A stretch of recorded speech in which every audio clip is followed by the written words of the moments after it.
Olá, seguidores. Após inúmeros pedidos aqui de inscritos aqui do canal, resolvi fazer um vídeo aqui de Mana 11, um hedge fund que se assemelha muito a um fundo de papel e que está gerando muito resultado, gerando muito caixa.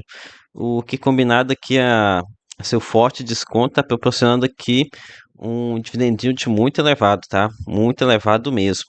E então, no vídeo de hoje, eu vou passar aqui rapidamente sobre as características aqui de Mana 11 e também os seus pontos fortes. E depois vou falar aqui sobre a carteira de crédito, pois acredito aqui que esse seja o ponto que mais preocupa, saber que se o fundo consegue atravessar bem esse período de Selic elevada. Porque pelo que eu percebi aqui dos comentários, o pessoal já tem noção de que é um fundo bom, mas parece ainda estar um pouco com receio de fazer aporte, já que temos aqui uma gestora que ainda não tem tanta tradição aqui com fundos imobiliários, a Manati. Então vamos lá, aqui é o Thiago PS, esse é o canal Fique Esperto. Pois bem, aqui a gestora, ela define muito bem o histórico de rendimento do fundo, aqui, consistência, realmente o fundo tem sido muito consistente aqui na sua distribuição de rendimentos, desde que veio aqui a mercado, no final de 2022, está aqui distribuindo mais de 10 centavos por mês, ou seja, no mínimo 1% sobre o valor patrimonial aqui de Mana 11, sendo que em novembro eles distribuíram aqui 11 centavos, né? E a tendência é que continue distribuindo nesse patamar. Provavelmente a gente vai ver mais 11 centavos do que 10 centavos daqui para frente. Já que a carteira desse hedge fund, Mana 11, ela é majoritariamente aqui de CRIs, falando aqui de quase 80%, sendo que um pouco mais aqui da metade deles são indexados ao CDI com uma boa taxa média, aqui de CDI mais 4,1. Então, com a alta da Selic, a tendência é que o rendimento do fundo fique ainda mais forte, né? Fique mais, por isso que eu disse, a gente deve ter mais 11 centavos do que 10 centavos daqui para frente. E sendo que em novembro foi gerado aqui 11,6 centavos, né? Então gerou até mais aqui do que distribuíram. E tudo bem que esse mês aqui teve um não recorrente aqui que eles conseguiram fazendo o giro de CRIs. Aqui eles não detalharam como é que eles fizeram esse ganho, se foi ganho de spread ou se foi extração de correção monetária cruada. Mas eu tenho conseguido aqui, em mais de uma ocasião, conseguiram fazer essa extração de ganho de capital em CRIs. E tudo bem que isso aqui deu uma ajudada aqui no rendimento do mês, senão teremos aqui um resultado mais próximo aqui a 10 centavos, mas ainda assim a gente tem que levar em consideração que em novembro nós tivemos poucos dias úteis, apenas 19, o que com certeza prejudicou bastante aqui a carteira de CRIs indexada ao CDI. Já a partir de dezembro, devemos ter condições aqui favoráveis tanto para a parcela CDI quanto para a indexada ao IPCA. Então, é mais fácil que vir 11 centavos do que 10 centavos aqui para frente.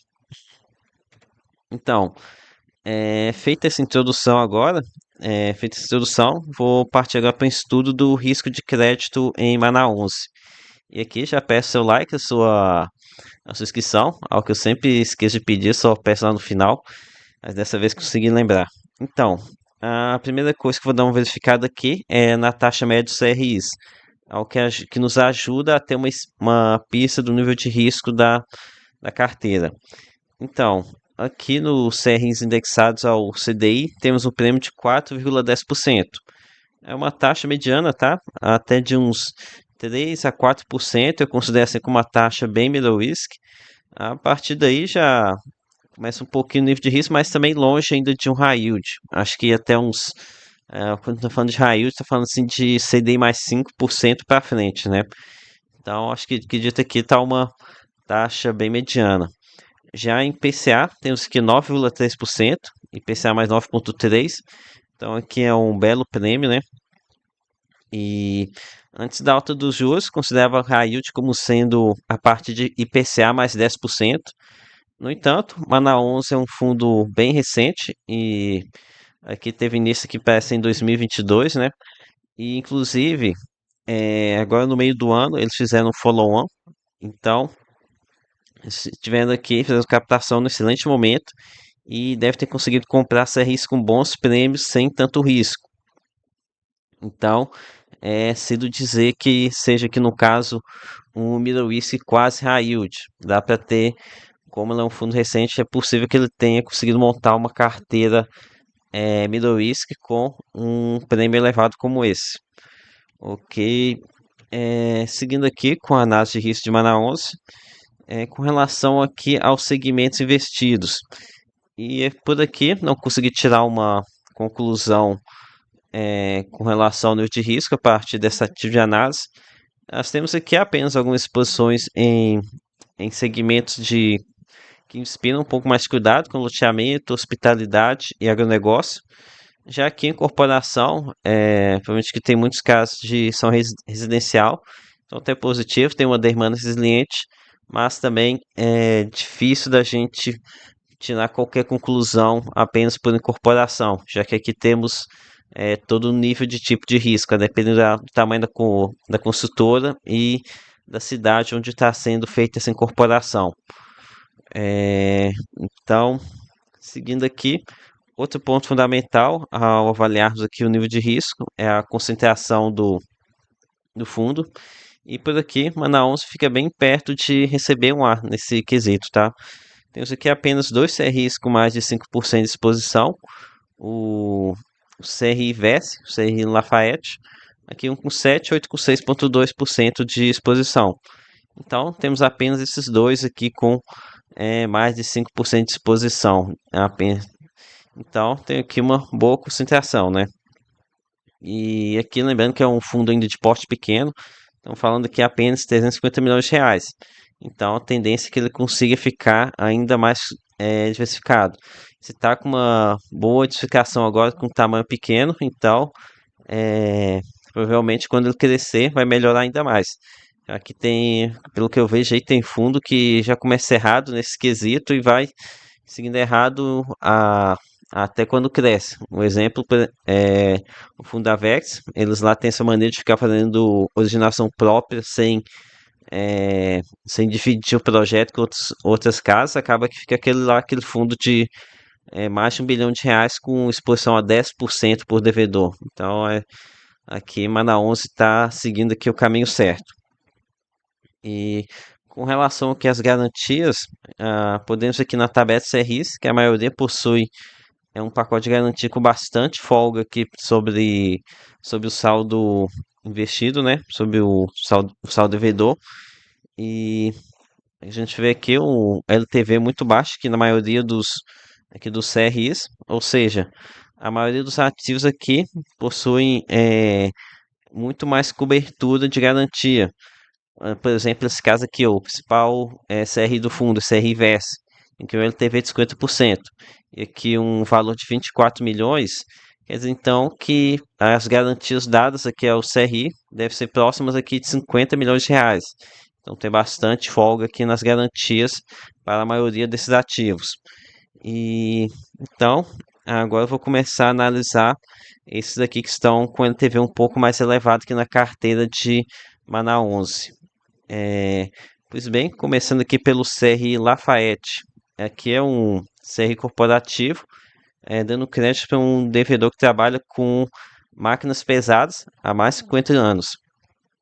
E esse aqui é um ramo que deve ser muito intensivo em capital, né? Trabalha aqui com máquinas pesadas, o que deve diminuir a concorrência aqui para essa empresa. Um ponto positivo. No entanto, aqui não temos garantias reais de imóveis, pois aqui não garantias reais de imóveis, estou falando como galpões, terras, coisa do tipo. Mas aqui temos, no caso, maquinário, né? O que não acho ideal, pois são ativos que podem perder valor ao longo do tempo, é, acabam se deteriorando, se perdendo valor, né? E diferente de uma terra ou de imóvel, que acaba ganhando valor ao longo do tempo. Para complementar essa garantia, temos aqui a seção recebíveis de locação de máquinas. Aqui no caso com 20%, e aqui no caso das maquinárias aqui, a nas fiduciária na ordem de 110%. E então, isso aqui não é um CRI perfeito, mas quer dizer que seja um CRI ok, tá? Não tem nada aqui que gere preocupação aqui no curto prazo. Pois bem, os CRIs Via Sul e CRCBA, que também são outros que tiveram aqui um LTV mais elevado, aqui na faixa de 70%. E por aqui não vi nada aqui que fosse para se preocupar. São CRs aqui de corporação, CRs bem tradicionais, e não vi nada aqui que preocupasse. Temos aqui um bom pacote de garantias. Já aquele quarto CRI com LTV mais alta, que 77%, nem cheguei a analisar não, porque aqui era uma exposição baixa, 2,1%, ao segmento de loteamento. Também analisei aqui o CRI de hotelaria, que é um segmento que não me agrada tanto assim. Por aqui a gente tem um LTV muito baixo, aqui apenas 25%, ou seja, os hotéis aqui valem, no caso, 4 vezes mais do que foi o valor emprestado aqui para essa empresa. Além de ter aqui a seção de recebíveis de cartão de crédito, equivalente que é 30% ao devedor. Então, realmente temos um pacote bem relevante aqui de garantias. É, olha, eu estudei aqui, eu estudei outros CRIs, mas não coloquei aqui, senão o vídeo ficaria muito chato. Eu acho que essa parte que tiver ativo por ativo para fazer é chato, então eu imagino que para vocês assistirem também é. Então poupei vocês e já vou logo aqui à conclusão. Estudei os CRIs até 3% do valor patrimonial e não achei nada que ligasse o alerta vermelho. E acredito que essa nasce até os 3%, acho que já é mais que suficiente. Porque se você for investir com 5% em Manati e um DCR de 3% der problema, apenas vai representar apenas 0,15% do seu patrimônio. Então, eu acho que é esforço demais para você fazer um estudo aqui de tão minucioso para CRs tão pouco representativo, sendo que não tem nada ali que me chamasse a atenção. E então, estudei aqui até os 3% risco com 3% e não achei nada aqui que ligasse o alerta vermelho. E também, após esse estudo, cheguei à conclusão aqui que realmente Manaus 11 dá para a gente considerar como sendo um fundo middle risk, ao que as taxas médias lá já estavam indicando para a gente. Por isso, acredito que Manaus 11 seja aqui uma excelente opção para 2025. Ou então para o próprio 2024 mesmo, já que agora para dezembro também estou esperando 11 centavos. Então foi isso, galera. Espero ter curtido. Peço aqui o seu like. Lembre de se inscrever aqui no canal. Recomendo esse vídeo aqui, esse fundo, esse vídeo aqui para seus amigos. Realmente um fundo que está num preço excelente. E lembre que nada aqui é recomendação de compra ou de venda. Até a próxima.